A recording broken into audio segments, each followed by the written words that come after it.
নবীজির জন্মের মাস আসলে আমরা সিরাত মাহফিল দিয়ে থাকি, মিলাদ মাহফিল দিয়ে থাকি।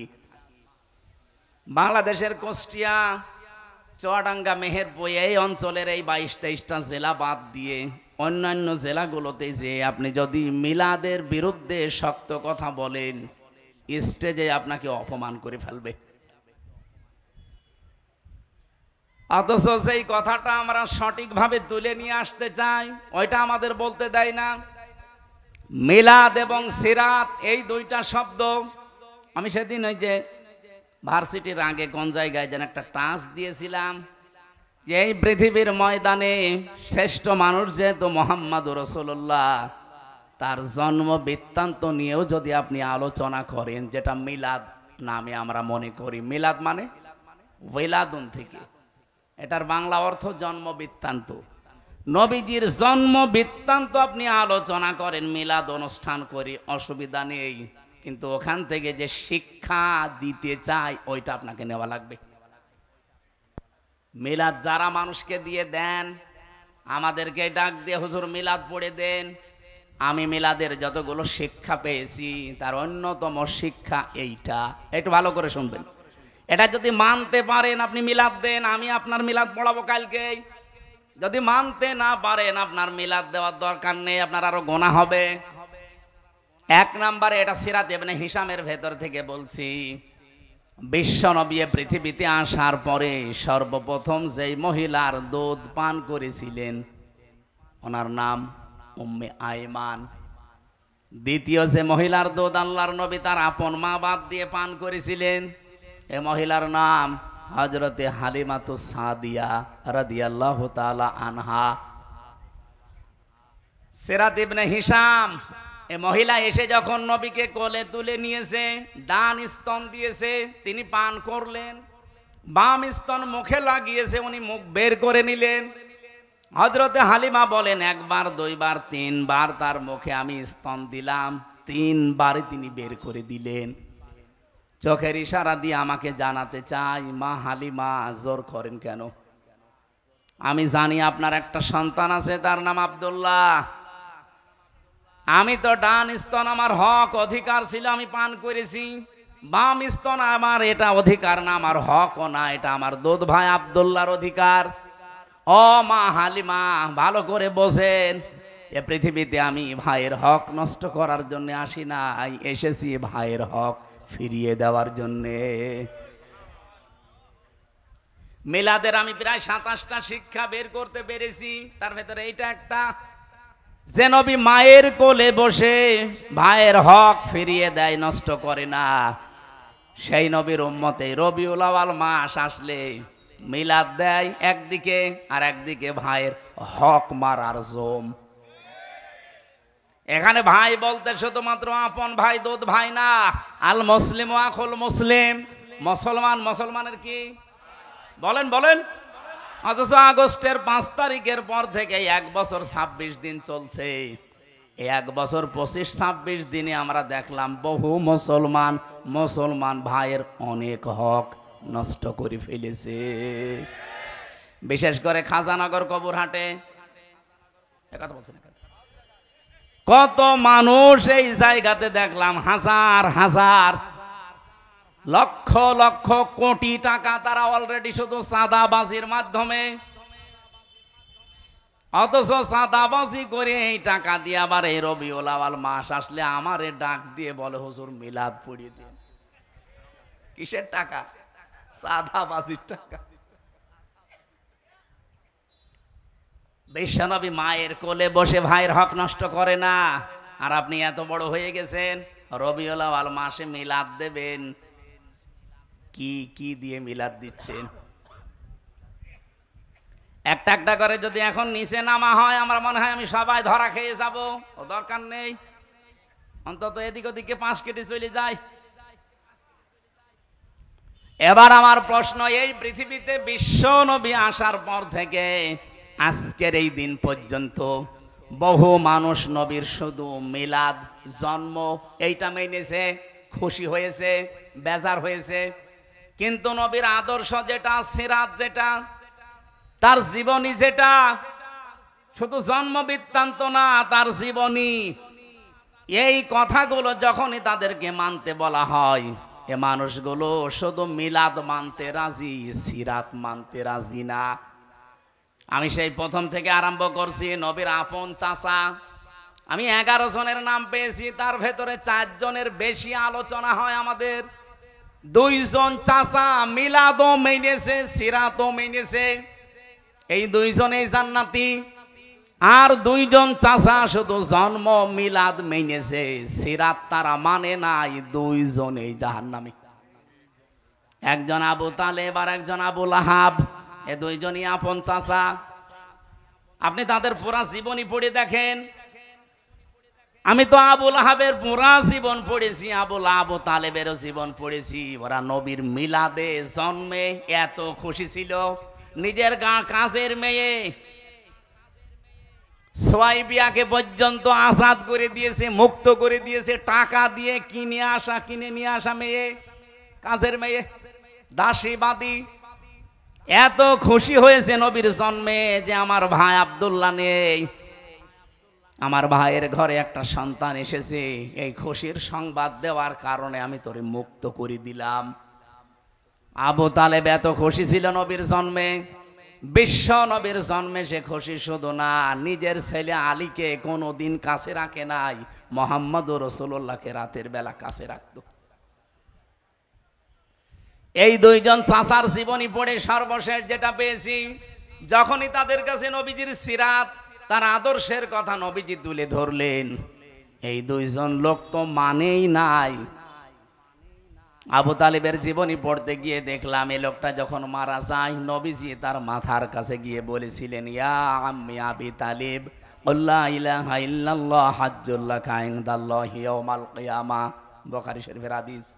চাচা, আপনার জোরে বলা লাগবে না, শুধু আস্তে করে আমার কানের কাছে মুখ নিয়ে আল্লাহর একত্ববাদের স্বীকৃতিটা দেন, রিসালাতের স্বীকৃতি আপনার দেওয়া লাগবে না।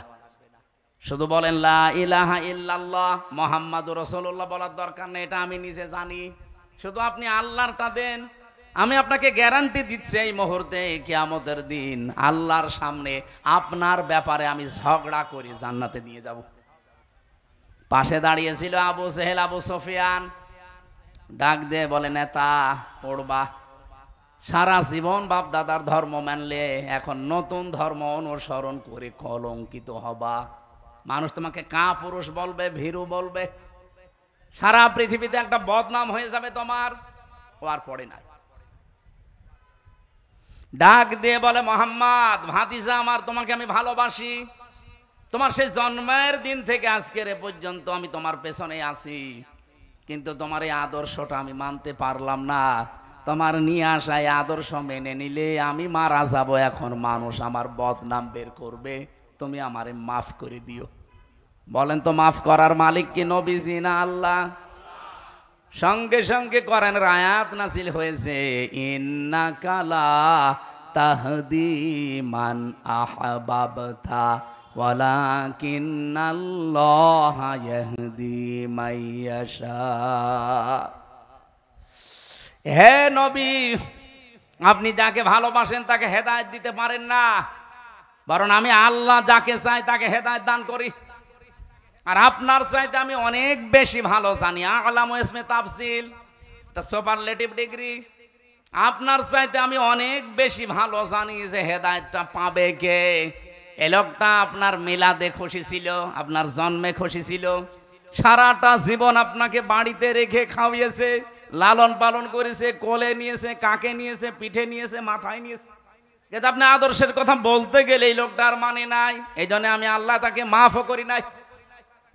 এরপরেও হাদিসের শেষ অংশে আছে, নবীজি নিজে আবু তালিবের কবরের পাশে দাঁড়িয়ে বলেছিলেন, আল্লাহ আমার চাচা আবু তালিবকে মাফ করে দেন। সঙ্গে সঙ্গে জিবরাইল এসে বলে, হে নবী হাত নামান। কার জন্য হাত তুলেছেন? এই লোকটা আপনার চাচা, আমি জানি, আল্লাহ পাক আমাকে পাঠিয়েছে, লোকটা আপনার চাচা, আল্লাহ ভালো করে জানে, কিন্তু লোকটা তো মুশরিক। কি বলেন বলেন? সূরা তাওবার 113 নম্বর আয়াত নাযিল হয় ওই সময়, মা কানা লিন-নাবিয়্যি ওয়াল্লাযীনা আমানু আইয়াস্তাগফিরু লিল মুশরিকিন ওয়ালাউ কানু উলি কুরবা ইলা আখিরি আয়াত। কোন নবীর জন্য এটা শোভনীয় না, জায়েজ না, উচিত না। শুধু নবী না, মা কানা লিন-নাবিয়্যি ওয়াল্লাযীনা আমানু, এবং ঈমানদারদের জন্য এটা জায়েজ নেই যে কোনো মুশরিক যদি মারা যায় তার জন্য আল্লাহর কাছে ক্ষমা চাবে, মাপ চাবে। কোন নবীর জন্যও জায়েজ নেই, ঈমানদারদের জন্যও জায়েজ নেই। আপনি চিন্তা করতে পারেন যে নবী জীবনে হাত তোলা লাগে নাই কোনোদিন, মনের ভেতরে কামনা আসলে কবুল হয়ে গেছে। এখান থেকে শুধু আঙ্গুল তুলেছিলেন আকাশের চাঁদ পর্যন্ত খণ্ড হয়ে গেছে, পা তুলেছিলেন আরো সে চলে গেছে। ওনাকে এমন পাওয়ার আল্লাহ দিয়েছিলেন, হ্যাঁ বললে হালাল হয়ে যায়, না বললে হারাম হয়ে যায়। তাকে সারে বলা হয়, শরীয়ত প্রণেতা। এই নবী হাত তুলে বসে আছে চাচার জন্যে, আল্লাহ হাত শুধু ফেরত দেয়নি, ফতোয়া জারি করে দিলেন যে শুধু আপনার জন্য না, কোন ঈমানদারদের জন্য এটা জায়েজ নেই। কোন মুশরিকের জন্য ক্ষমা চাবি আমি আল্লাহর কাছে, কারণ আমি এত রেগে থাকি মুশরিকদের প্রতি। ওয়াকাদিমনা ইলা মা আমিলু মিন আমালিন ফাজআলনাহু হাবাআম মানসুরা। সূরা ফুরকানের 23 নম্বর আয়াতে আছে, মুশরিকরা যে আমল নিয়ে আল্লাহর কাছে উঠবে, ওর ভেতরে শিরিকের গন্ধ আল্লাহ দেখবে, ধুলি কণার মতো ওর মুখের উপরে নিক্ষেপ করবে। প্রশ্ন আসতে পারে, মুশরিকদের প্রতি এত রাগ কেন আল্লাহর? এই এদিকে তাকান, এই ছেলে, এই বসেন বসেন, একটু একটু একটু পরে যাবেন। খুব বেশি সমস্যা হলে যান, নাই তো একেবারে আপনি পরিবেশ নষ্ট করেন না ভাই। এই এদিকে তাকান ভাই। মুশরিকদের প্রতি আল্লাহর এত বেশি রাগ হওয়ার কারণ কি? কোরআন শরীফ পড়তে গিয়ে যত গুনার কথা পেয়েছি, সব গুনাহ আল্লাহ মাফ করে দিলেও দিতে পারে, শিরিকের গুনাহ আল্লাহ মাফ করে না, এ কথা নেই। এত কঠিন কেন? ও জগতি জেচুয়াবাসী, এই মুহূর্তে যদি রাত 11টা বাজে, এখন বাড়িতে যেয়ে দেখেন আপনার স্ত্রীর কাছে পাশের বাড়ির একজন শুয়ে আছে, কিছু করেনি, শুধু শুয়ে আছে, আপনার ভালো লাগবে? শুধু ভালো লাগবে তা না, খারাপ লাগবে তা না। হাতের কাছে যা আছে আমার মনে হয় 2 ভাগ করে ফেলবেন। আপনি কি করেন স্ত্রীর জন্য এমন? 22 বছর 25 বছর একটা মেয়েকে বিয়ে করে তাকে আপনি শুধু ভরণ পোষণ দিয়েছেন, এই তার জীবন দেননি, তাকে সুস্থ থাকার জন্য যা লাগে আপনি তাও দেননি। এগুলো সব দেয় কে? ওই বীর্য থেকে এ পর্যন্ত বানিয়েছে পুরাটা দায়িত্ব আমার আল্লাহর।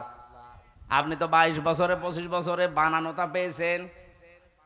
আপনি 22 বছরের পরে পেয়েই যদি আপনার এত অধিকার হয় স্ত্রীর উপরে কিছু জিনিস দেওয়ার মাধ্যমে, সেই বীর্য থেকে শুরু করে আমির হামজা পর্যন্ত যিনি বানিয়েছে, আমার বাবা মা শুধু বিছানায় ছিল, এতটুকুই শেষ। বাকি আমার উপরে পরিপূর্ণ দায়িত্ব কার? সে আল্লাহ যদি দেখে যে তার সাথে তার বান্দা অন্য কাউকে দাঁড় করিয়েছে, আল্লাহর কসম ওই স্বামীর মতো আল্লাহ রেগে থাকে। আপনাকে 2 ভাগ করেন আপনার কপাল।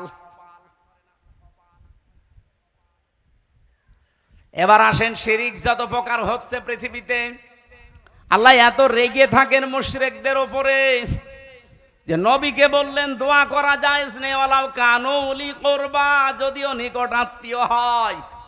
ঈমানদারদেরকে আল্লাহ ঘোষণা দিয়েছেন আল্লাযীনা আমানু, ঈমানদারের জন্য জায়েজ নেই। অথচ আমরা বাংলাদেশে দেখি টাটকা মুশরিক মরে যায়। আরে মাওলানা তারেকুর রহমান, আমির হামজা এদেরকে নিয়ে 10টা গরু জবাই করে আমরা জান্নাতে দিয়ে দেই, মনে হচ্ছে কন্ট্রাক্টরই নিয়েছি। জান্নাত তো আমাদের বানানো নাকি? এগুলো সব ধোঁকাবাজি, প্রতারণা ছাড়া কিচ্ছু না। আপনি শিরিক থেকে আগে বাঁচেন। এবার বলেন আমি তো এরকম শিরিক করি না, কে বলেছে আপনাকে? আমরা পদে পদে শিরিকে আছি। এর একটা দুইটা করে কয়েকটা প্রমাণ আমি পেয়েছি। এক নম্বরে আপনি বুঝবেন আপনি শিরিক করছেন প্রকাশ্যে অথবা গোপনে ওই সময় কাবর আলাল মুশরিকিনা মা তাদউহুম ইলাই। হে নবী, আপনি জমিনে দিন কায়েমের কথা বলছেন, মত পার্থক্য করতে আপনি নিষেধ করছেন এ বিষয়ে, কিন্তু আপনার এই ঘোষণা শোনার পরে সবচাইতে বেশি খারাপ লাগবে, কষ্ট লাগবে, মন খারাপ হবে তাদের যারা মুশরিক।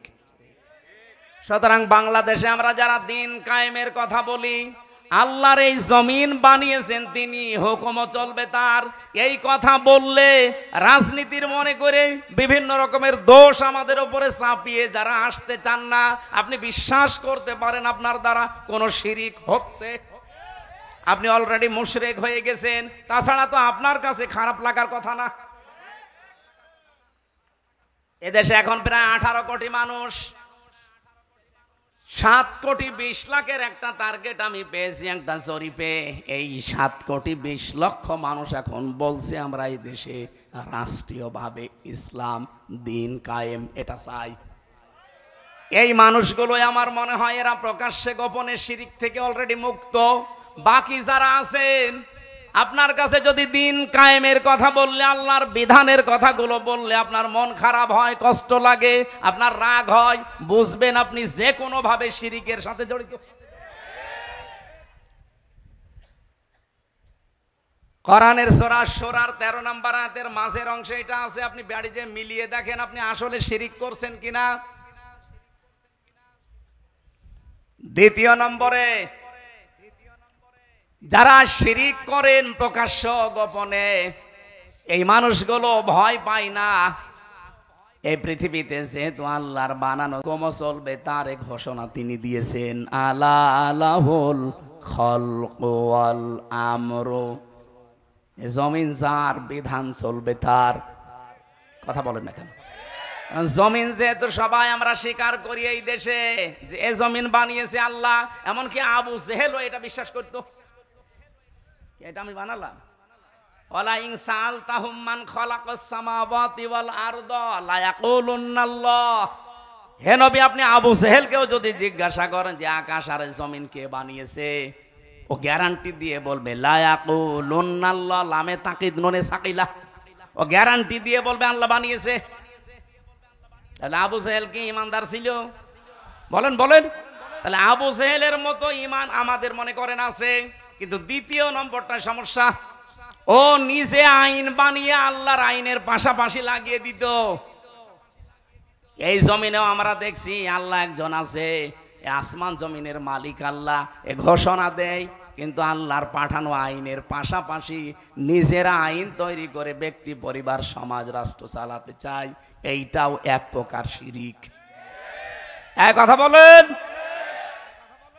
শয়তান আপনাকে জীবনেও কোনোদিন এসে বলবে না যে এই পাথরের মূর্তি এটার পূজা কর, জীবনেও বলবে না। শয়তান অত পাগল না, কারণ শয়তান জানে যে কথা যদি আমি এনামুল হককে বলি ও জীবনেও এই কাজ করবে না। কিন্তু শিরিক যেহেতু করানো লাগবে, এমন একটা বিষয় আপনাকে ঢুকিয়ে দেবে, আপনি ওই রকম পাথরের মূর্তি পূজা করার মতো শিরিক নিয়েই কিয়ামতে উঠবেন। আল্লাহ বানিয়েছে জমিন, আইন চলবে তার, সেখানে আল্লাহর বাইরে কোনো আইন যদি কেউ বানিয়ে পাশাপাশি চালাতে চায়, এটাও মূর্তি পূজার মতোই শিরিক। আর এই জমিনে এটা চলছে, চলছে না? সুতরাং এই দেশে যারা আল্লাহর আইন বাদ দিয়ে মানুষের তৈরি করা আইন কায়েম করতে চান, আপনি আমার মনে হয় আবু জেহেলের মতো ইমানের দাবিদার। এর চাইতে স্পষ্ট বলার কায়দা আর নেই। এরপরও যদি কেউ না বোঝার ভান করে থাকেন, এদিকে আসেন। ঝড়ে কোদাল ছাড়া আপনার আর সম্ভব না। এবার আমার প্রশ্ন ছিল কি, দুইজন নবী, দুইজন চাচা শুধুমাত্র জন্ম মানত নবীজির, মিলাদ মানত, একটা আবু তালেব আর একটা আবু লাহাব। দুইজনেই জাহান্নামী, কারণ তারা নবীর আদর্শ মানে। সিস্টেম অপর পৃষ্ঠায় দেখুন আরো দুইজন চাচা, হযরতে আব্বাস, হযরত আমির হামজা রাদিয়াল্লাহু তাআলা আনহুমা। এই দুইজন চাচা শুধুমাত্র জন্ম মানে নাই, আমির হামজার পুরা জীবনী পড়েছি, নবীর জন্মে এমন বেশি খুশি হয়েছিল হযরতে আব্বাসও। কিন্তু নবীর সিরাত মানতে গিয়ে এই দুইজন অগ্রণী ভূমিকা পালন করেছে জীবনের সর্বোচ্চ দিয়ে। আল্লাহ এত বেশি খুশি হয়েছিলেন তাদের নামে কোরআনের আয়াত নাযিল হয়েছে, রাদিয়াল্লাহু আনহুম ওয়া রাদু আন। আমি আল্লাহ যেমন তাদের উপরে রাজি হয়ে গেছি, তারাও আমার আল্লাহর উপরে রাজি। যালিকা লিমান খাশিয়া রাব্বা, জোরে বলেন সুবহানাল্লাহ। কুষ্টিয়াবাসী অনেক বেশি ভালোবাসি আপনাদেরকে, মন থেকে হৃদয় দিয়ে কথাগুলো বলছি। এই সিরাতের মাসে, এই মিলাদের মাসে, জন্মের মাসে আপনি যদি শুধু জন্ম নিয়ে আনন্দে শেষ করে দেন, তার আদর্শ যদি আপনি না মানতে পারেন, আল্লাহর কসম আপনিও কিন্তু আবু লাহাব, আবু তালেবের মতো হয়ে যাবেন। আমরা মিলাদ মানি, সিরাত মানি, কথা বলেন না কেন? আমরা মিলাদ মানি, সিরাত মানি। এবার আপনি মানবেন কতটুকু সিরাতটা?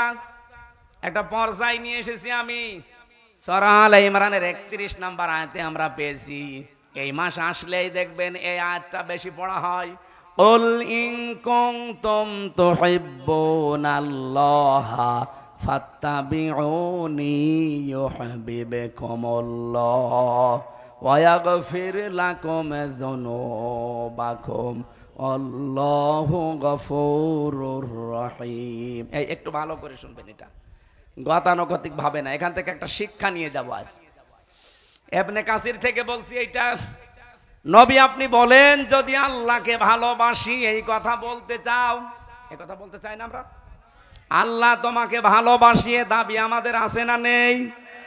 এই দাবি যারা করেন তাদেরকে আল্লাহ বলছেন, এ দাবি করার আগে সবাইকে একটা আদেশ দিলাম, ফাত্তাবিউনি, তারা যেন আপনার অনুসরণ করে, তারা যেন আপনাকে ভালোবাসে। কথা কিন্তু এই জায়গায় নেই। তাহলে আল্লাহ হাব্বন দিতেন, তাবউন দিয়েছেন।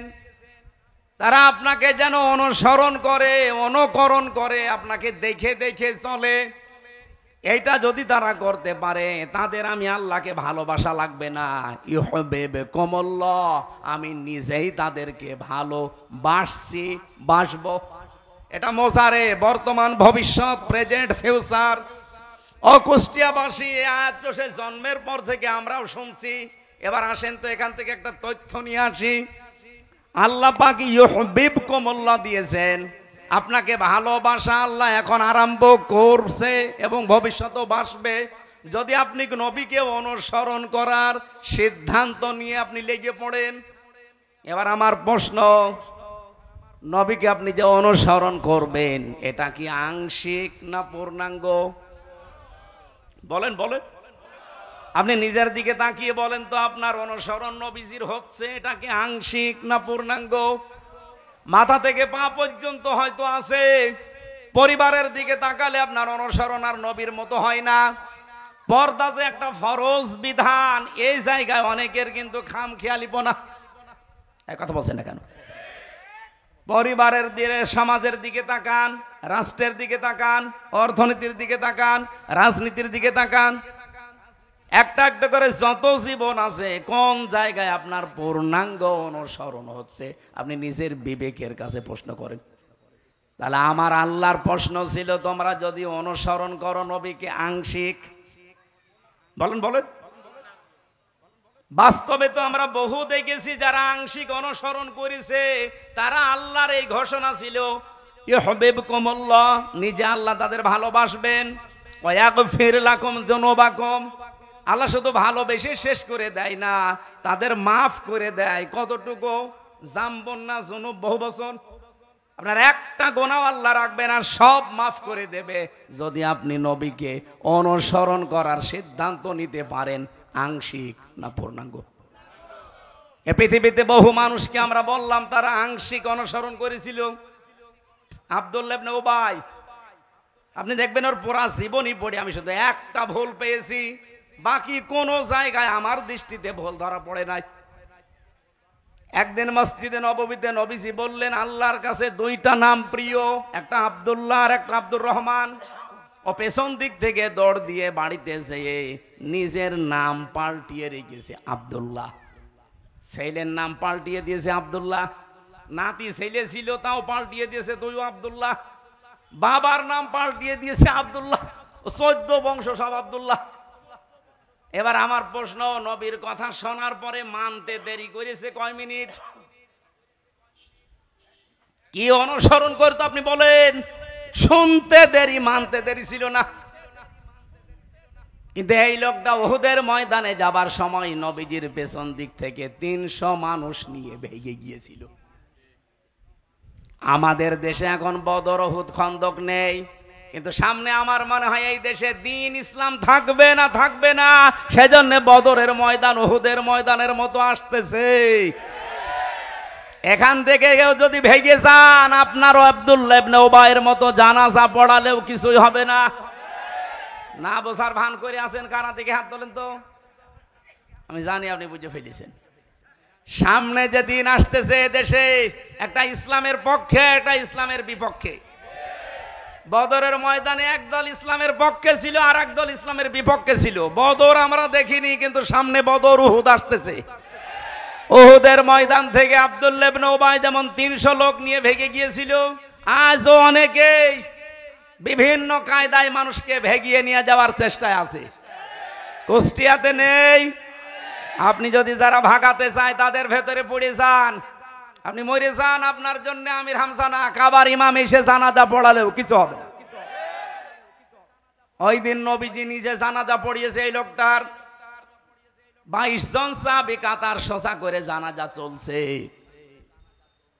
হযরত ওমর শুধু বলছে, না আমি জানাজায় যাব না, কারণ ওই লোকটা 300 লোক নিয়ে ভেগে গিয়েছে। এতটুকু শেষ, নবীজি বলেন, আমাকে আল্লাহ এখনো নিষেধ করেনি জানাজা পড়তে, দোয়া করতে, সুতরাং আমি করব।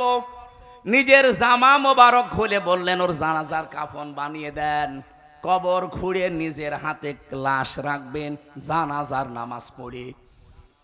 আমি তাফসির থেকে বলছি, এটা আধুনিক তাফসির যেগুলো আছে আপনি দেখবেন, মুফাসসির বর্ণনা করেন হযরতে ওমর শুধু যায়নি, বাকি 22 জন সাহাবী কাতারে দাঁড়িয়ে আছে। প্রথম তাকবীর দেওয়ার পরে ফেরেশতা জিবরাইল এসে সূরা তাওবার 80 নম্বর আয়াত নিয়ে হাজির। ইস্তাগফির লাহুম আও লা তাস্তাগফির লাহুম ইন তাস্তাগফির লাহুম 70 মাররাতান। এ পর্যন্ত শেষ আয়াত, কিন্তু এখনো শেষ হয়নি। আমি আলেমদেরকে বলছি একটু ভালো করে মিলান তো। জিবরাইল এসে এ পর্যন্ত বলার পরে দাঁড়িয়ে গেছে, আর কথা বলে না। হে নবী, আপনি এই লোকটার জন্য ক্ষমা চান আর না চান, জানাজার নামাজ পড়ান আর না পড়ান, এর জন্য আল্লাহর কাছে মাফ চান আর না চান সমান হবে। এমনকি যদি 70 বারও ক্ষমা চান। এ পর্যন্ত বলার পরে নবীজি বলেন, আমার মনের ভেতরে একটা আশঙ্কা এসেছিল, আকাঙ্ক্ষা এসেছিল যে 70 মাররাতান আছে, যে 70 বার ক্ষমা চাইলে আল্লাহ মাফ করবে না। আমি এই লোকটার জন্য 71 বার ক্ষমা চাবো। আল্লাহ তার 71 বারের কথা দেয়নি, 70 বারের কথা যখন দিয়েছে, আমি 71 বার ক্ষমা চাবো, তাহলে তো মাফ হবে। সঙ্গে সঙ্গে জিবরাইল এ কথা মনে মনে বলতে দেরি, ফেরেশতা জিবরাইলকে আল্লাহ বলেন যে পরের অংশটুকু শুনিয়ে দেন, ফালাইয়াগফিরাল্লাহু লাহুম। আমার প্রশ্ন এখানে একটা আলেমদের কাছে, আল্লাহ পাক শুধুমাত্র যদি ফালাইয়াগফিরাল্লাহ পর্যন্ত দিতেন, আল্লাহর কসম আমি নিজের জীবনেও ভয় পেতাম না। আমার ভয়ের কারণ হচ্ছে শেষে এই হোমটা, এটা বহু বচন, এটা জমির। এদিকে তাকান, আল্লাহ যদি ফালাইয়াগফিরাল্লাহ পর্যন্ত দিতেন, তাহলে এই আয়াতটা শুধুমাত্র আব্দুল্লাহ ইবনে উবাইয়ের জন্য ছিল। কিন্তু যখনই হোম দিয়েছেন, তখন হামজা ওর ভেতরে আছে, এ তারিকুর রহমানও আছে। আল্লাহ পাক বলেন ইয়াগফির, এটা মজারে বর্তমান, ভবিষ্যৎ, প্রেজেন্ট, ফিউচার। এর আগে লাং, মজারের আগে লান আসলে বাংলা অর্থ হয় জীবনেও হবে না। হে নবী, শুধু এর জন্য না, এরকম চরিত্রের মানুষ কিয়ামত পর্যন্ত যারা আসবে, তাদের জন্য আপনিও যদি ৭০ বার না ৭০,০০০ বারও ক্ষমা চান, আমি আল্লাহ তাদেরকে মাফ করছি না, করবো না। আব্দুল্লাহ ইবনে উবাইয়ের অনুসরণ আংশিক ছিল না পূর্ণাঙ্গ? আংশিক। পুরা জীবনে শুধু একটা জায়গায় আমি ঝামেলা পেয়েছি, উহুদের ময়দানে ৩০০ মানুষ নিয়ে ভেগে গিয়েছিল। ওর রাজনৈতিক জীবনে বিশ্ব নবী ওর আদর্শ ছিল না, বাকি জীবনে ছিল। রাজনৈতিক জীবনে ওর নেতা ছিল আবু জেহেল। আপনি এবারে আয়াতটা বাংলাদেশের সাথে মিলান তো। এদেশে যে ১৯২ জন আমরা মুসলমান, আমার মনে হয় শুধু ওই মুসলমানই দেওয়া আছে, এই মুসলমানই। আয়াত নাজিল হওয়ার তো সিস্টেম এখন নেই। যদি হইতো, কত মানুষ যে আমরা আব্দুল্লাহ ইবনে উবাইয়ের কাতারে চলে যেতাম। কথা বলেন না কেন? সুতরাং আমাদের অনুসরণ করা লাগবে কি আংশিক না পূর্ণাঙ্গ? আর আমরা সেই পূর্ণাঙ্গ অনুসরণের কথাই বলি। আপনি যেমন নামাজে নবীজিকে মানেন, আপনি যেমন রোজাতে নবীজির হুকুম, আল্লাহর হুকুম নবীজির কায়দায় মানেন, ঠিক ওই কায়দায় আপনার পরিবারে মানা লাগবে, সমাজে মানা লাগবে, রাষ্ট্রে মানা লাগবে। আর এই কথা বলতে গেলে এই বিভিন্ন রকমের ট্যাগ আমার নামের ওপরে দিয়ে দেন। আমি আপনাকে বাঁচাতে চাচ্ছি, কারণ দুনিয়ার এই ছোট্ট জীবনটা যদি শান্ত না হয়, নিরাপদ না হয়, আল্লাহর কসম মরণের পরে বিশাল জীবন আপনি নিরাপত্তা পাবেন না। কাবা শরীফ তাওয়াফ করার সময় দেখছিলাম, আপনি হজে গেছেন? এখনো যায়নি।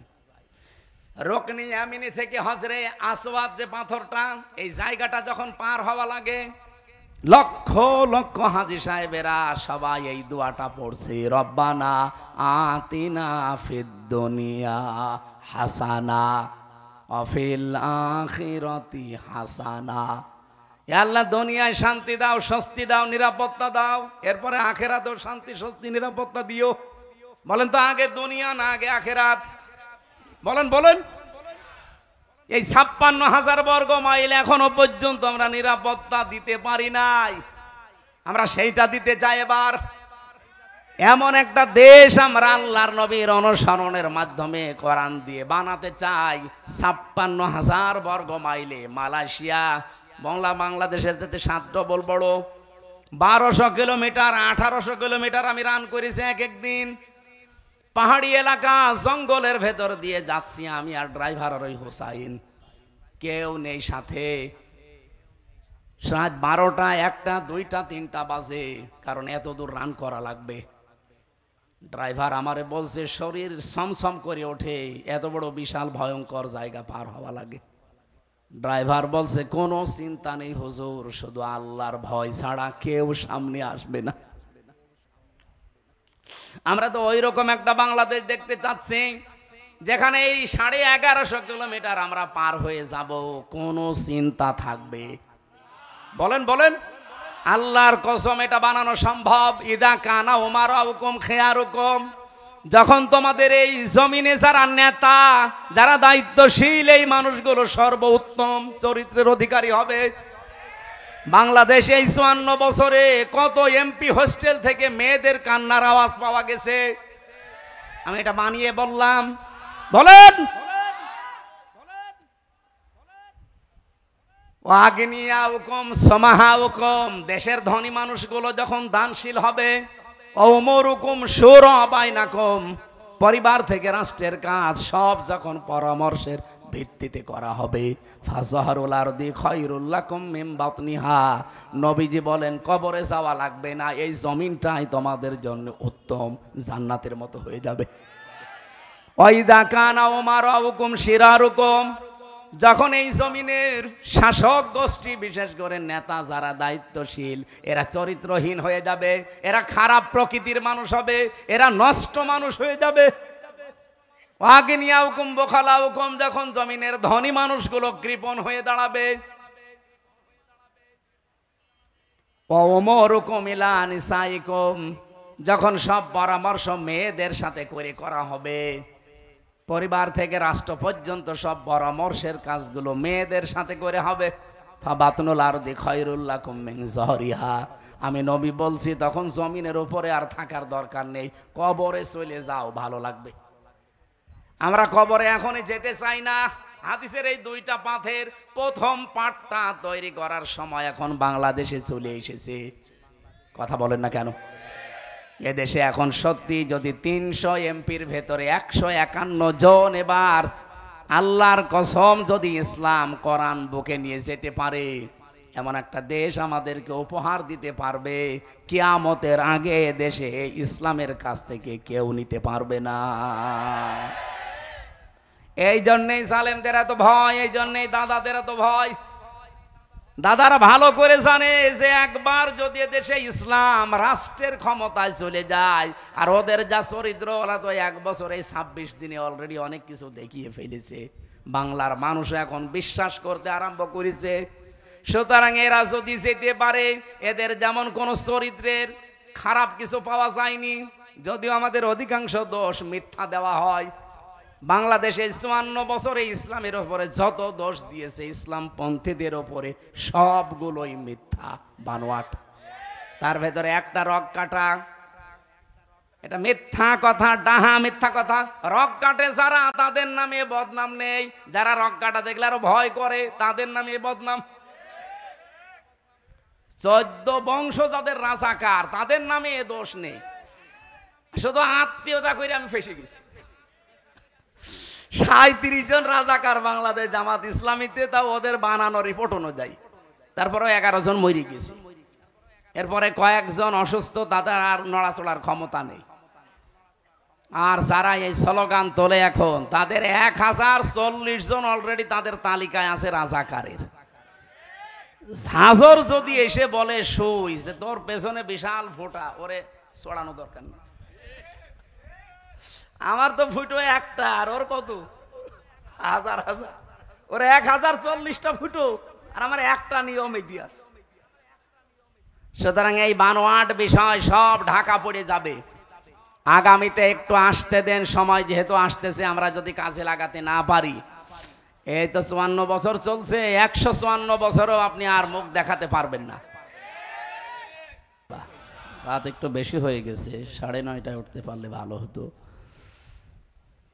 দল মত জাতি বর্ণ ধর্ম নির্বিশেষে আজকের এই অনুষ্ঠান, কারণ নবীজি শুধু আমাদের না, কোরআন যেমন আমাদের শুধু একা না। হাদা বায়ানুল লিন্নাস, মানুষ পদবাচ্চে যারা বিবেচিত, সবার জন্য কোরআন। নবীজিও আমাদের একা না।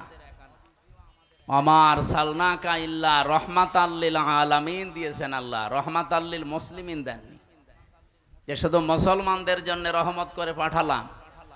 পৃথিবীতে মানুষ যারা যত সৃষ্টি আল্লাহ বানিয়েছেন, সব সৃষ্টির জন্য আমাদের নবী ছিলেন রহমত। কি ছিলেন বলেন তো? রহমত। সুতরাং তার জীবনী শোনার জন্যে, তার আদর্শের কথাগুলো শোনার জন্য আজকের এই তার জন্মের মাসে আমরা বাংলাদেশে দেখি বিভিন্ন মানুষের জন্ম, মৃত্যু, প্রত্যাবর্তন দিবস, এবং জেল থেকে যেদিন বের হয় এবং জেলে যেই দিন যায়, এই সমস্ত দিবস পালন করা হয়। কিন্তু যার জীবনী নিয়ে আলোচনা করলে জীবন পরিবর্তন হয়ে যায় বলে আমরা কোরআন এবং হাদিসের বর্ণনায় পাই, তাকে নিয়ে বিশ্বের মানুষেরা ওই রকম কিছু করে না। যেগুলো কিছু করা হয় আমাদের দেশে, কিছু বেদাতপন্থী আছে, তারা মানুষের জামার চাইতে গেঞ্জি বড় বানিয়ে ফেলে। যা দরকার এইগুলো নিতে চায় না, ওটভট উল্টাপাল্টা কিছু নিয়ে তার সম্মান মর্যাদা যা আছে ওগুলো বাড়ানোর চাইতে শেষে শিরিক এবং বেদাতের পর্যায়ে চলে যায়। আমরা অন্তত কুষ্টিয়াতে ওইগুলো করব না ইনশাআল্লাহ। 3 নম্বরে আমরা নাম পেয়েছি, এটা সবারই আছে, সেটা হচ্ছে মা আর বাবা। কোরআন হাদিস পড়ে আমি যতটুকু পেয়েছি, 3টা রহমত আল্লাহর পক্ষ থেকে সবচাইতে বড় বড় এই পৃথিবীতে এসেছে। 1 নম্বরে কোরআনে কারিম, 2 নম্বরে নবী মুহাম্মদুর রাসূলুল্লাহ, 3 নম্বরে আমাদের মা আর বাবা। তার ভেতরে আমরা কোরআনে কারিম শোনার জন্য এসেছি। 1500 বছর চলছে। এ পৃথিবী প্রমাণ অলরেডি করে দিয়েছে যে কোরআনের ভেতরে সন্দেহ তো নেই, সন্দেহের লেশ পর্যন্ত নেই। K1 সুপার কম্পিউটার, আপনারা যারা শিক্ষিত মানুষ, যারা নাড়াচাড়া করেন, এগুলো জানেন। আমেরিকার নিউ ইয়র্ক সিটিতে একবার 4,500 ধর্মীয় গ্রন্থ এক জায়গায় করেছিল। একটা একটা করে কম্পিউটারের ভেতরে দেয় পৃষ্ঠাগুলো, ভেতর থেকে লেখা আসে যে এগুলো সঠিক কিনা। আমি আজকে আসার সময় এই তথ্যটা পেলাম। ভালো করে একটু খেয়াল করে দেখেন তো, যা শুনতে আসলেন কত অথেন্টিক এই কিতাবটা। ওখানে প্রত্যেকটি ধর্মীয় গ্রন্থের ব্যাপারে কথা এসেছে যে এর ভেতরে এই জায়গায় সমস্যা আছে, পৃষ্ঠা নাম ধরে ধরে। কোরআনে কারিম 1, 2, 3 করে 6,666 বলেন আর 6,236 বলেন। এই আয়াতগুলো যখন একটা একটা করে দিয়েছে, সর্বশেষ লেখা উঠেছে যে এর ভেতরে কোনো ভুল নেই এবং এই রকম কিতাব পৃথিবীতে বানানো সম্ভব।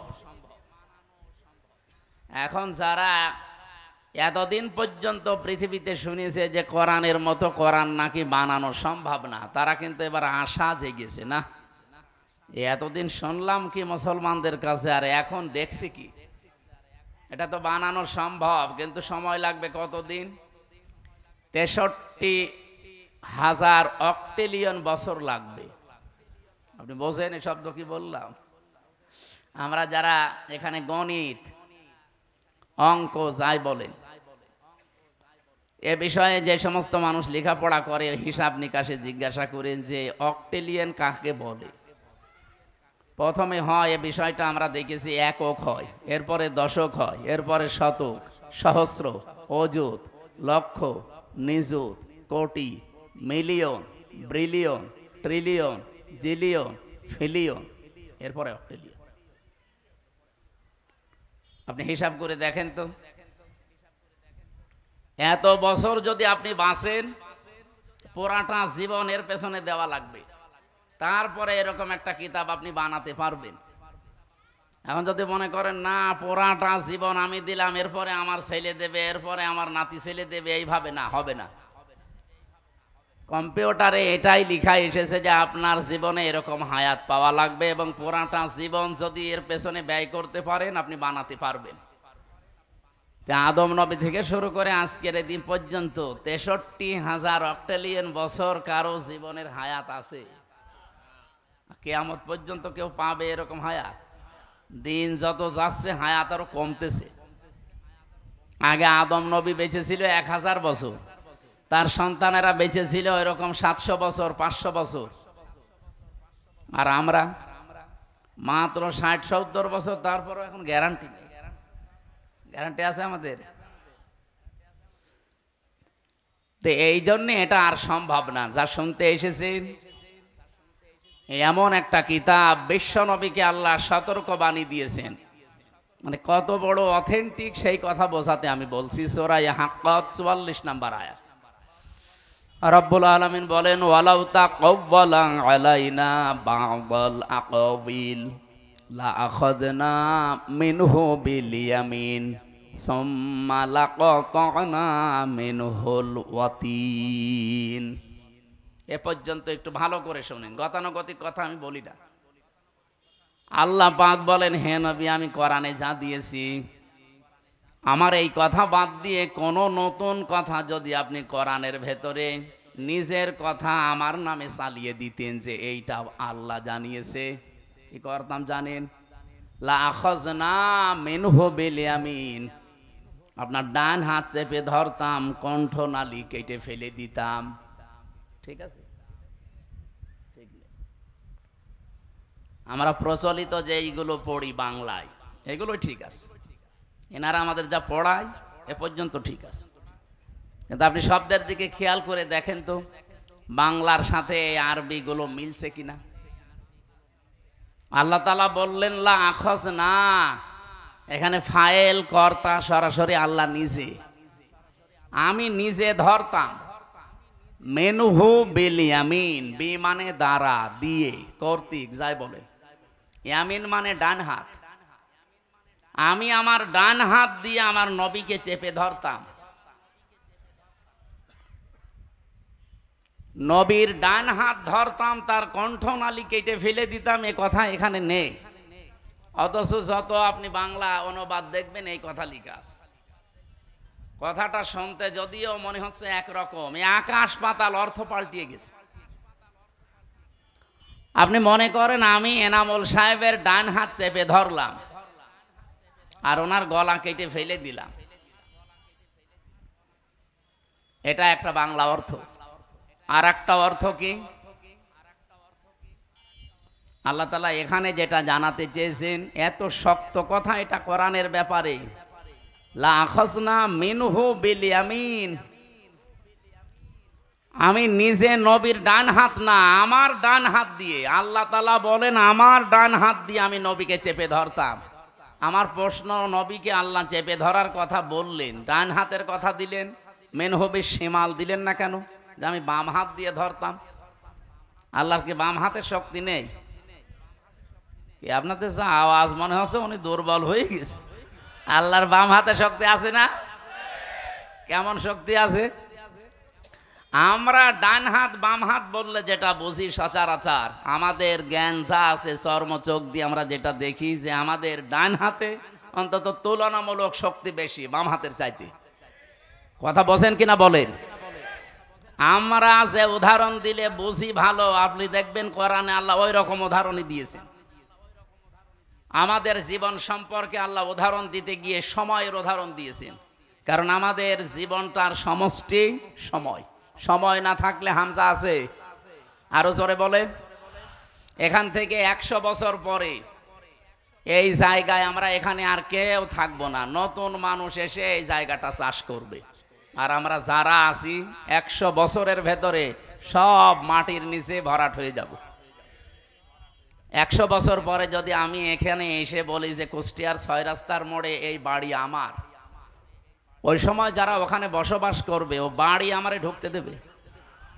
আমি যদি বলি আমার বাবার নাম রিয়াজউদ্দিন, আমার দাদার নাম জাহান আলী, এই বাড়ি তারা বানিয়েছিল, আমি এখানে ছিলাম অন্তত 50-60 বছর, ওরা আমারে বলবে কিসের রিয়াজউদ্দিন, কিসের জাহান আলী? আমার নাম শুনলে তো বলবে আপনারাই চিনি না। এজন্য আমার জীবনের সবচাইতে গুরুত্বপূর্ণ যে সম্পদ, তার নাম কি বলেন তো?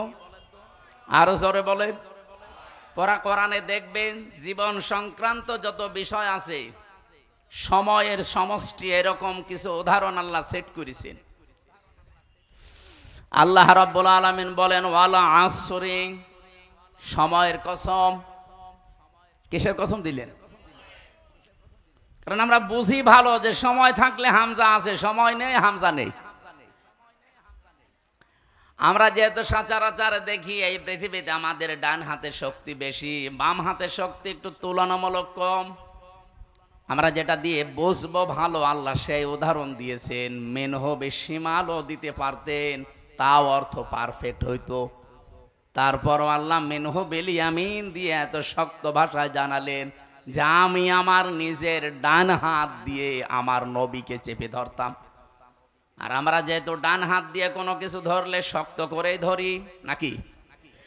আল্লাহ এইটাই বোঝাতে চেয়েছেন যে কোরআন কত অথেন্টিক। আমি আমার ডান হাত দিয়ে আমার নবীকে চেপে ধরতাম মজবুত শক্তভাবে। এতটুকু শেষ করলাম না, সুম্মা লাকাতানা মিনহুল ওয়াতিন, এমনকি তার কণ্ঠনালীও কেটে ফেলে দিতাম যেন আর কথাই বলতে না পারে। কোরআনের ভেতরে আমি আল্লাহ ছাড়া আর কারো কথা নেই। এমনকি ফামা মিনকুম মিন আহাদিন আনহু হাজিজিন, এ বিষয়ে আমাকে নিষেধ করা কোনো শক্তি পৃথিবীতে আসমানে কারো নেই।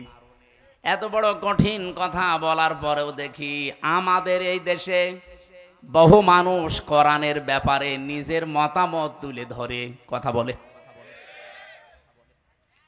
এর আগে একজন বলছিল নাকি যে লাকুম দীনুকুম ওয়ালিয়া দীন, রাহুল বুখারী। একটা কথা হইল, কথা হচ্ছে কোরআনের, আপনি বুখারী শরীফ বলে চালিয়ে দিচ্ছে। নবীজি যদি কোরআনের ভেতরে কোনো কথা চালিয়ে দেয়, তাই তার ডান হাত না, তাকে চেপে ধরে ডান হাত দিয়ে তার কণ্ঠনালী কেটে ফেলার কথা।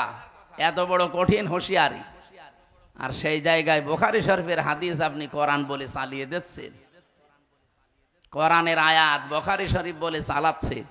আমার মনে হয় যদি ওহী নাজিল হওয়ার সিস্টেম থাকতো, ওই মহিলার সব কাটা পড়ে যেত। যেই বলে সেই কথা, যে লাকুম দীনুকুম ওয়ালিয়া দীন, রাহুল বুখারী। আমরা কোরআনের ব্যাপারে যে কথাগুলো এখন থেকে তাহলে শুনবো, কোনো সন্দেহ নেই এর ভেতরে একটা শব্দ আজ পর্যন্ত ওলট পালট হয়নি, কিয়ামত পর্যন্ত হবেও না। এইরকম একটা কিতাব শোনার জন্য আমরা বসে আছি, যে কিতাবের একটা অক্ষর শুনলে পড়লে 10টা নেকি হয়। কয়টা? আরো জোরে বলেন। ইন্নাল্লাযী লাইসা ফি জাওফিহি শাইউম মিনাল কুরআনি কাল বাইতিল খরিব। যে মানুষের অন্তরের ভেতরে কোরআন নেই, কোরআনের আলো নেই, জ্ঞান নেই, ওটা মানুষের অন্তরই না, ওটা উজাড় গৃহ, শয়তানের ঘর। আপনি চিন্তা করতে পারেন নবীজিও কত শক্ত কথা বললেন। আজ 54 বছরে যারা বাংলাদেশে দায়িত্ব পালন করেছে, আপনি দেখেন অধিকাংশ গুলোর ভেতরে কোরআনের আলো, জ্ঞান, নূর ছিল না। এই জন্য আমাদের কপাল ওইভাবে উঠতে পারেনি। মাংসালনা আলাইকাল কোরআন লিতাশকা। হে নবী, কোরআন আপনাকে আমি এই জন্য দেইনি যে আপনি মার খাবেন, না খেয়ে থাকবেন, আপনি হতাশায় থাকবেন না। কোরআন আমি দিয়েছি এ পৃথিবীতে আপনি উপরে উঠবেন। আর 54 বছরে আমরা এখনো ওই জায়গায় যেতে পারি না। 21 বছরে মালয়েশিয়া যেখানে চলে গেছে। আমি পুরা এলাকা ঘুরেছি মালয়েশিয়া, বাংলাদেশের চাইতে প্রায় 7 ডবল বড় দেশটা, বিশাল দেশ। 2003 সালেও তারা এইভাবে দাঁড়াতে পারে না, আমাদের মতোই ছিল। অথচ এই যে 21-22 বছরে তারা দেশটাকে আজ বিশ্বের বুকে যদি 20টা দেশ উন্নত থাকে, মালয়েশিয়া একটা। সিঙ্গাপুর এ তো আরো খারাপ ছিল পর্যায়ে, তাদের চারিদিকে শুধু সাগর বেষ্টিত। সিঙ্গাপুরের যে ভূমিটা সর্বোচ্চ 42 কিলো, আমাদের কুষ্টিয়া জেলার অর্ধেক। এতটুকু একটা জায়গা, আমার মনে হয় এদিকে বিশ্ববিদ্যালয় থেকে শুরু করে খুব বেশি হলো খোকসা পর্যন্ত, এই যে এতটুকু একটা দেশ। তামাম পৃথিবীতে যদি 10টা দেশ আপনাকে গণনা করা লাগে উন্নত, তাহলে সিঙ্গাপুর ধরা লাগবে। আপনি টের পাচ্ছেন তারা মাছ ধরে খেত, এই যে জেলে বলে না বাংলায়, মাছ ধরে খায়, এদের কি বলে? জেলে। ওরা ওই ছিল। পুরা মালয়েশিয়ার যত ময়লা সব ভাগাড় হিসাবে তারা ব্যবহার করত এলাকাকে। এই যে মাছ এবং গরু, ছাগল, মহিষ এগুলো জবাই করে করে রক্ত, এই ময়লাগুলো সব এখানে ফেলা, এই জায়গা ছিল সিঙ্গাপুর। তো তারা আজ সততার কারণে, তাদের তো আর ইমান নেই, 100 জনের 95 জন তারা অমুসলিম, মাত্র 5 জন মুসলমান সেখানে। কিন্তু দাঁড়িয়ে যাওয়ার পেছনে আমি কারণ দেখেছি শুধু তাদের সততা, এবং তারা মানুষকে ধোঁকা দেয় না। আমরা এই দেশে এই 2টা জিনিস যদি এস্টাবলিশ করতে পারি, যে এই দেশে আমরা যারা আসবো সামনে সততা নিয়ে আসতে চাই, আর সততা তৈরি হয় পৃথিবীতে উৎকৃষ্ট মানের সততা এই কোরআনের জ্ঞানের দ্বারা। কিসের দ্বারা বলেন তো? বাংলাদেশে বিশেষ করে আমি তো এ দেশের প্রায় থানায় 630টা থানায় আমি গেছি, আমি দেখেছি একটা জিনিস ঝামেলা আছে এই দেশে, এদেশে আর ভারতে। আমরা এই রবিউল আউয়াল মাস আসলে নবীর মহব্বতে এমন অবস্থা তৈরি হয়ে যায় আমাদের, বিশেষ করে চট্টগ্রাম আর সিলেটের মানুষের। এরা আয়াত পড়ে বেশিরভাগ সূরা মায়েদার এই 9 নম্বর আয়াতটা, 15 নম্বর আয়াতটার শেষের অংশটা বেশি পড়া হয়। কদ জাকুম মিনাল্লাহি নূরুন ওয়া কিতাবুম মুবিন। অবশ্যই আল্লাহর পক্ষ থেকে তোমাদের কাছে এসেছে স্পষ্ট নূর, কিতাব। এখানে তারা ব্যাখ্যা করতে গিয়ে আমি দেখেছি বিশেষ করে চট্টগ্রাম আর সিলেটের মানুষেরা তারা বলতে চায় এখানে নূর মানে মুহাম্মাদুর রাসূলুল্লাহ আর কিতাব মানে কোরআন শরীফ। অথচ যারা তাফসির পড়ে গভীরভাবে বোঝে, এর পরের যে আয়াত আপনি দেখেন, কোন আয়াতের তাফসির করতে হলে উসুলে তাফসিরের মূল নীতি যে 15টা, তার ভেতর একটা এইটা আছে যে আগের আয়াত পরের আয়াতের সাথে কি সম্পর্ক আছে এটা আপনাকে জানা লাগবে, না তো আন্দাজে এক আয়াত থেকে তাফসির করতে গেলে আপনি ভুল করে ফেলবেন। এটা মূল নীতির ভেতরে পড়ে। এর পরের আয়াত আগের আয়াতের দিকে একটু খেয়াল করলে এটা কিন্তু সমাধান হয়ে যায়। বাংলাদেশে যেটা নিয়ে আমরা আজ অনেকে কাফের পর্যন্ত ফতোয়া দিতে দ্বিধাবোধ করি না। যারা নবীকে নূরের তৈরি মনে করে না তারা নাকি কাফের, এই কথা অনেকে বলে না। যদিও আমাদের এই সমস্ত জেলা এগুলো কম, আপনি চট্টগ্রামে যান, আপনার জানাজায় বন্ধ করে দিবে, এমন কড়া। ওরা মিঠা সন্নি, কড়া সন্নি, আরো বিভিন্ন নাম নিয়েছে।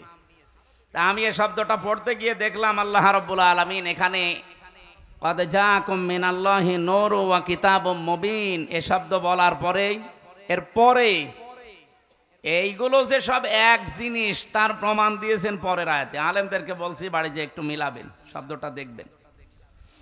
এখানে আছে অবশ্যই আল্লাহর পক্ষ থেকে এসেছে নূর, স্পষ্ট কিতাব।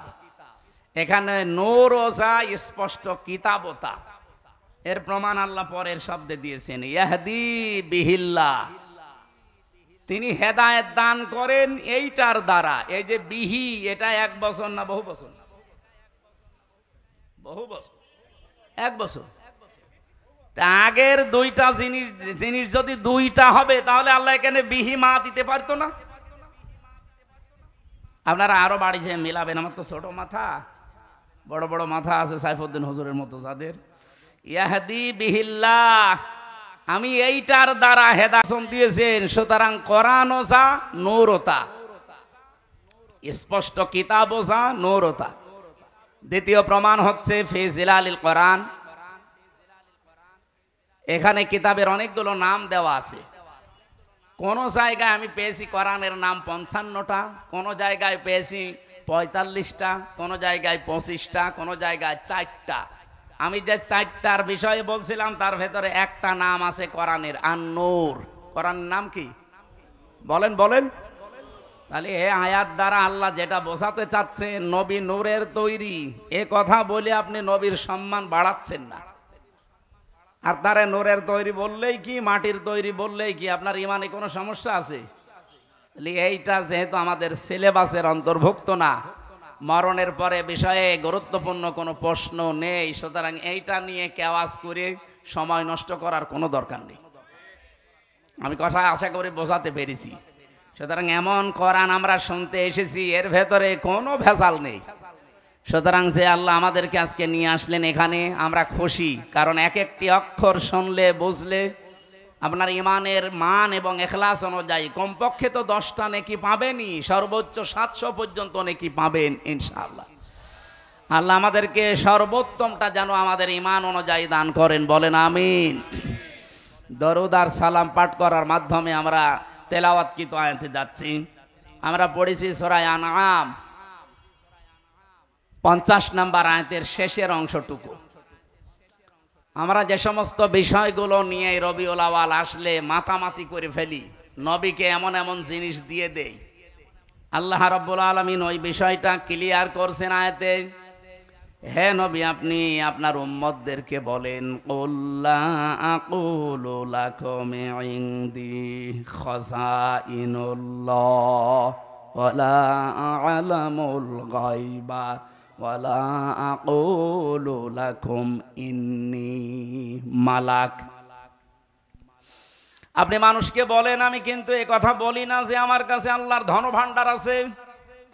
নবীজির কাছে যদি আল্লাহর ধন ভাণ্ডার না থাকে, এ পৃথিবীতে আর কোন আল্লাহর ওলি আছে তার দরবারে ধন ভাণ্ডার থাকতে পারে?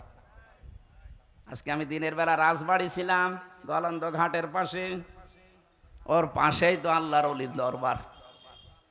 ধন ভাণ্ডার নিয়ে বসে আছে খাজা, কেউ ফেরে না খালি হাতে। নবীজিকে আল্লাহ পরিষ্কার ভাষায় জানিয়েছেন, নবী আপনি বলেন আমার কাছে আল্লাহর ধন ভাণ্ডার আছে, আমি এ কথা বলি না। বলেন তো আল্লাহর পরে যার স্থান, তার কাছে যদি এটা না থাকে, কোন মহামানবের কাছে থাকতে পারে? সুতরাং এটা যে পুরাটা বানোয়াট, মিথ্যা, ধোঁকাবাজি, প্রতারণা, এটা আপনাকে বিশ্বাস করা লাগবে। আমি নিচে নামতে পারলাম না আপনাদের কারণে। 2 নম্বরে ওয়ালা আ'লামুল গায়বা, আমি এ কথা বলি না যে আমি গায়েব জানি। গায়েব জানা এ বিষয়টা শুধুমাত্র এখতিয়ার কার? আল্লাহ যতটুকু জানিয়েছে অতটুকু ছাড়া অদৃশ্যের খবর কেউ জানে না। কত ভণ্ড আজকে বাংলাদেশে, বিশেষ করে সাংস্কৃতিক রাজধানী কুষ্টিয়ায় আছে, ওরা কত কিছু দেখে বলে দেয় যে এই আছে। কুষ্টিয়ার স্টেশনে যান, কোর্ট স্টেশনে আল্লাহর ওলি বসে আছে, হাত দেখেই বলে ফেলে যে আপনার 3 বউ হবে। আমি বিশ্ববিদ্যালয়ে প্রথমে যখন এসেছিলাম, ওই সময় তো কুষ্টিয়ায় আমি নতুন, আমি ছোটবেলা থেকে চুয়াডাঙ্গা, বরিশাল এই সমস্ত জেলায়। 10 সালে আমার কুষ্টিয়ায় প্রবেশ করা। ওই সময় একজন স্টেশনে বসতো, হাত দেখে মানুষের ভাগ্য বলে দিত। আমি ওই সময় একবার দেখিয়েছিলাম, আমি তো ছাত্র, আমার এই যে মাঝখানে 3টা দাগ দেখে বলছে আপনার 3 বউ হবে। এই যে ইনার নাতি আমার ঘরে, যাক ওই সময় তারও 1 বছর পরে আমার বিয়ে হয়েছে। তো সেই একটাই তো আছে, আমার তো এখনো এই ভাগ্যের রেখার সাথে মেলে না। মেলবে কিনা আমি জানি না, মেলার দরকার নেই। সুতরাং এই হাত দেখে যারা উল্টাপাল্টা কথা এগুলো বলে, ওদের ভাগ্যের পরিবর্তন ওরা করে নিতে পারে না। বিশ্বাস করেন এগুলো সব ধোঁকা। এই যে পাথর দিয়ে যারা ব্যবসা করে, লিটন দেওয়ান চিশতি ঢাকার পান্ত পথে প্রায় 5 লাখ টাকা ভাড়া ওই ঘরটা, আর ও পাথরের ব্যবসা করে ওই দোকান ভাড়া দেয়, রাজার হালে চলে। এত দলিল দেওয়ার পরেও দেশের মানুষ এখনো পর্যন্ত সচেতন হয় না। আমি এই যে 8-9 দিন আগে এসেছি কাবা শরীফ থেকে। কাবায় যে পাথরটা, এটা জান্নাতের পাথর, কিন্তু এ পাথরের কোনো ক্ষমতা নেই। যারা বলে যে এখানে চোমা দিলে গোনা সব শুষে নেয়, আমি অথেন্টিক হাদিস পাইনি। যারা পেয়েছেন একটু দেখাবেন তো। না পেয়েছেন আপনি? গোনা শুষে নেয় এরকম কথা তো আমি পেলাম না। কোথায় পেয়েছে আল্লাহ জানে। হযরত ওমর মাঝে মাঝেই পাথরের দিকে তাকিয়ে একটা ছড়ি বা লাঠি নিয়ে বলতেন, পাথর, আমি শুধু দেখেছিলাম যে নবীজি তোমাকে চুমা দিয়েছে, এই কারণে তোমারে চুমা দেই। তুমি আমার ভালো করতে পারো না, মন্দও করতে পারো না। আমি যদি দেখতাম যে নবীজি তোমাকে চুমা দেয়নি, আমি জীবনে তোমারে চুমা দিতাম না, এবং কি এই কাবা ঘরের সাথে থাকতেও দিতাম না, লাঠি দিয়ে পিটিয়ে টুকরা টুকরা করে ফেলতাম। আপনি চিন্তা করেছেন কোন পাথরকে কথা বলছে? খলিফা হযরত ওমর। আর আমরা লিটন দেওয়ান চিশতির পাথর নিয়ে পাগল হয়ে আছি। সুতরাং এই যে 50,000, 1 লাখ, 2 লাখ, 5 লাখ টাকা দিয়ে পাথর কিনে বিভিন্ন রোগ শোক থেকে মুক্ত হওয়ার জন্য যারা আন্দাজে ধারণায় আছেন, এগুলো সব বানোয়াট, ধোঁকাবাজি। পাথরের কোনো ক্ষমতা আছে? বলেন বলেন। আমার মনে হয়, যদিও এটা বলা ঠিক হচ্ছে কিনা জানি না, অনেকের গায়ে লাগতে পারে, এই যে তাবিজ ঝুলিয়ে রাখেন বিভিন্ন, অধিকাংশ আলেমের মতে তাবিজ ঝোলানো পর্যন্ত এটা শিরিকের পর্যায়। আমার মনে হয় এটা যাদের হাতে আছে, এই যে মাজায় আছে, বিভিন্ন জায়গায় টাঙিয়ে রেখেছেন, গলা সহ এখনই খুলে ফেলে দেন। পরা কোরআনে 13 জায়গায় আল্লাহ এরকম আয়াত দিয়েছেন, আলাইসাল্লাহু বিকাফিন আবদা, আমি কি আমার বান্দার জন্য যথেষ্ট না যে তাবিজ নেওয়া লাগবে? ওমা কুন্না আনিল খালকি গাফিলিন, আমি আমার কোন সৃষ্টি সম্পর্কে গাফেল না যে তোমার তাবিজ নিয়ে আমার কাছে আসা লাগবে। আকালা রাব্বুকুম উদউনি আস্তাজিব লাকুম, আমাকে ডাকো, আমি আল্লাহ ডাকের সাড়া দিয়ে দেব। ওয়াইদা সালাকা ইবাদি আন্নি ফাইন্নি করিব, আমার সম্পর্কে জিজ্ঞাসা করলে বলবা আমি শাহরগের চাইতেও নিকটে। নাহানু আকরাবু ইলাইহি মিন হাবলিল ওয়ারিদ। পরা কোরআনে আমি এরকম 13 জায়গায় একই আয়াত পেয়েছি। আল্লাহ পাক এবং বান্দার মাঝখানে কোনো দালাল, কোনো মাধ্যম, মিডিয়া কিচ্ছু লাগবে না। সরাসরি আপনি ডাকবেন, আল্লাহকে সাড়া দেবে আমার মাবুদ। বলেন সুবহানাল্লাহ। কুষ্টিয়াবাসী গায়েবের খবর একমাত্র কে জানে বলেন? আরো জোরে। অন্য কেউ জানে এ কথা বিশ্বাস আমরা করব আর না। কত মানুষ এখন বের হচ্ছে, আশার বাণী দিয়ে তাদেরকে ফোলাচ্ছে হাওয়া দিয়ে, যে তোর কোনো চিন্তা নেই, তুই সামনে চলে এসেছিস। আপনি জানলেন কি করে? 1 ঘন্টা পরে কি হবে সে খবরও আপনার কাছে নেই, অথচ ফেব্রুয়ারির 12 তারিখে কি হবে ও বলে ফেলছে। 1 ঘন্টা পরে কি হবে বলতে পারে না। ফেব্রুয়ারির 12 তারিখে কি হবে ও অলরেডি চোখ বন্ধ করে সব বলে দিয়েছে। আর ওরা এই কথা শুনে আবেগে লাফাচ্ছে যে না, এত বড় বুজুর্গ যখন বলেছে হলেও হতে পারে। আল্লাহ কড়া ভাষায় দিয়েছেন সাবধান। আপনি বলেন যে ওয়ালা আলামুল গায়বা, আমি গায়েবের কিচ্ছু জানি না। তাফসিরে ফি জিলালিল কোরআনে সাইয়্যিদ কুতুব রহমাতুল্লাহ আলাইহি লিখেছেন ওয়ালা আলামুল গায়বা দিয়ে আল্লাহ রাব্বুল আলামিন নবীকে এই কথা বলতে বলেন যে আপনি বলেন আমি গায়েবের কিঞ্চিত জানি না। আল্লাহ যদি কিছু জানাই সেটা ভিন্ন কথা। 3 নম্বরে ওয়ালা আকুলু লাকুম ইন্নী মালাক, আমি এ কথা বলি না যে আমি ফেরেশতা। এই কথাগুলো নবীর শানে, যেহেতু এ মাস আসলে বিভিন্ন মানুষ আবেগে আন্দাজে চালিয়ে দিতে পারে, আরো বিভিন্ন জিনিস চালিয়ে দেয়। আল্লাহ পাক এগুলো আমাদেরকে জানিয়ে এই কথায় প্রমাণ করতে চেয়েছেন। নবী আপনি বলেন হ্যাঁ, আমি তোমাদেরকে কি শোনাই তোমরা জানো? ইন আত্তাবিউ ইল্লা মা ইউহা ইলাইয়া, আমি শুধুমাত্র অনুসরণ করি যতটুকু আল্লাহ আমাকে ওহী করে জানায় অতটুকু। কুল হাল ইস্তাউল আ'মা ওয়াল বাসীর, বলেন যারা চক্ষুষ্মান এবং যারা অন্ধ, যারা ভালো এবং মন্দ পথে আছে তারা কি দুইজনই সমান?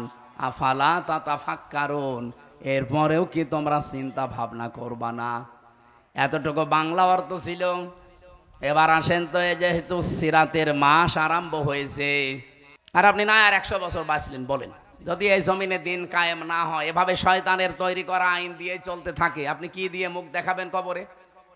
কারণ কবরে যতগুলো প্রশ্ন, নামাজের প্রশ্ন নেই, রোজার প্রশ্ন নেই, যাকাতের প্রশ্ন নেই, সবগুলো প্রশ্ন আপনি দেখেন এই জমিনের উপরে এই বিষয়গুলো নিয়ে তৈরি করা। মার রব্বুকা, তোমার রব কে ছিল?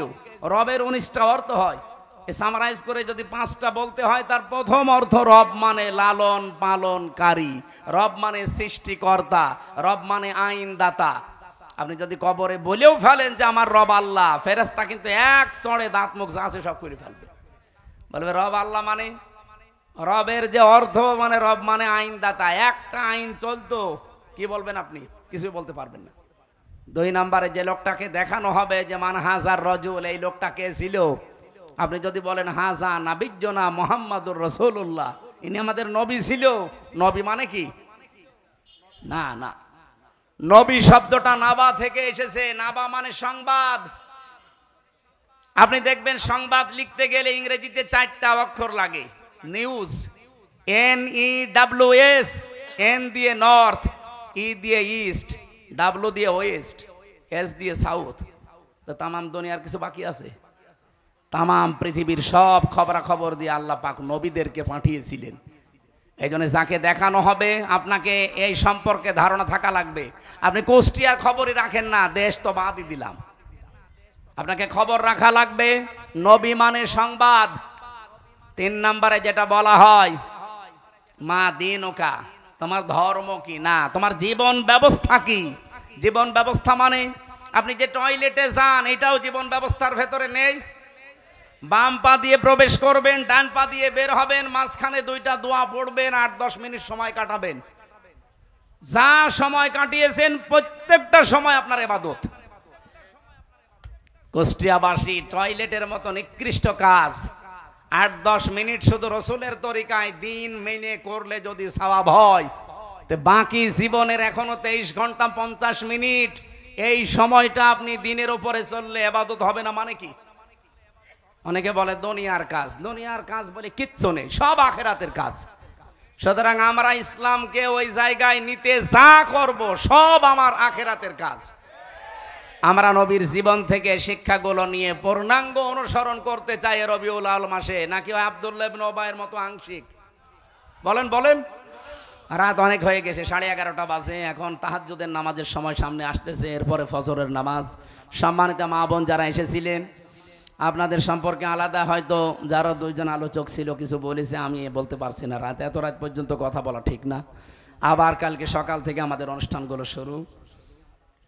নামের আগে মুফতি শব্দ, মাওলানা শব্দ বাদ দিলে নাকি শিরিক হয়, বিষয়টা বলবেন মেহেরবানি করে। কি বলে?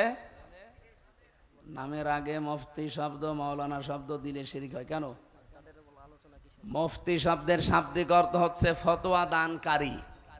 2 নম্বরে মাওলানা শব্দের শাব্দিক অর্থ হচ্ছে আমাদের অভিভাবক বা আমাদের পথ প্রদর্শক। আমাদের দেশে এই শব্দটা ব্যবহার করা হয় সম্মানসূচক শব্দ হিসাবে। যারা শরীয়তের বিধানের বিষয়গুলো জানাশোনার মাধ্যমে মানুষকে জানাতে পারে তাদের নামে আমরা এই দেশে একটা সার্টিফিকেট বানিয়েছি যে কামেল পাস করলে, দাওরা পাস করলে মাওলানা দেওয়া হয়। এটাকে আল্লাহ রসুল দিয়েছে। এই শব্দটা আমাদের নামের সাথে লাগালে শিরিক হবে। ওনারা যে হুয়া মাওলানা ও আলাল্লাহি ফালাতাওয়াক্কালিল মুতাওয়াক্কিলুন নাকি একটা আয়াত আছে না সূরা তাওবায়, এইটা নিয়ে আলোচনা করে না। এই বিষয়গুলো ঠিক না। আল্লাহুম্মা আমিন। লা ইলাহা ইল্লা আনতা সুবহানাক ইন্নী কুনতু মিনাজ জালিমিন।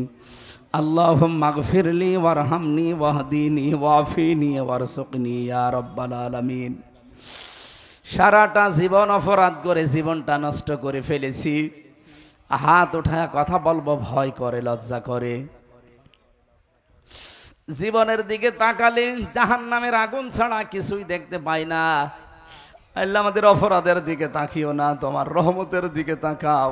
জিন্দেগীর গুনাহগুলো এই মুহূর্তে মাফ করে দাও রব্বুল আলামিন। নবীর জন্মের মাস রবিউল আউয়াল আরম্ভ হয়ে গেছে। 1 বছর পরে মাসটা আমাদের কাছে আসে। তার জীবনী থেকে, তার আদর্শ থেকে, তার সিরাত থেকে যেগুলো নেওয়া দরকার ওইগুলো নেওয়ার তৌফিক দাও। যেগুলো ছেড়ে দেওয়া দরকার ওইগুলো ছেড়ে দেওয়ার সুযোগ দাও।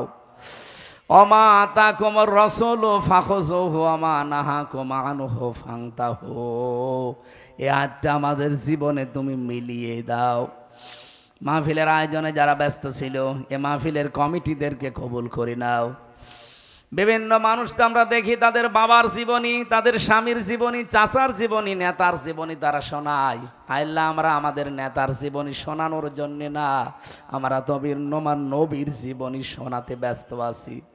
এই জন্য আমাদের এই আয়োজনটা আজকে কবুল করে নাও। সম্মানিত সভাপতি অধ্যাপক আবুল হাশেম সহ যত আলেম ওলামা এখানে এসেছে, আলেমদেরকে আলেম হিসাবে কবুল করে নাও।